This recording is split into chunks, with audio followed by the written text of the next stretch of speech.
യഹോവ എന്റെ ഇടയനാകുന്നു, എനിക്ക് മുട്ടുണ്ടാകുകയില്ല. പച്ചയായ പുൽപ്പുറങ്ങളിൽ അവൻ എന്നെ കിടത്തുന്നു. സ്വസ്ഥതയുള്ള വെള്ളത്തിനരികത്തേക്ക് എന്നെ നടത്തുന്നു. എന്റെ പ്രാണനെ അവൻ തണുപ്പിക്കുന്നു. തിരുനാമനിമിത്തം എന്നെ നീതിപാതകളിൽ നടത്തുന്നു.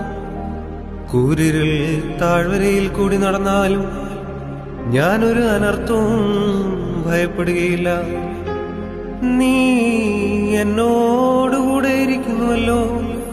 നിന്റെ വടിയും കോലും എന്നെ ആശ്വസിപ്പിക്കുന്നു. എന്റെ ശത്രുക്കൾ കാണെ നീ എനിക്ക് വിരുന്നൊരുക്കുന്നു. എന്റെ തലയെ എണ്ണ കൊണ്ട് അഭിഷേകം ചെയ്യുന്നു. എന്റെ പാനപാത്രം നിറഞ്ഞു കവിയുന്നു. നന്മയും കരുണയും എന്റെ ആയുഷ്കാലമൊക്കെയും എന്നെ പിന്തുടരും. ഞാൻ യഹോവയുടെ ആലയത്തിൽ ദീർഘകാലം വസിക്കും.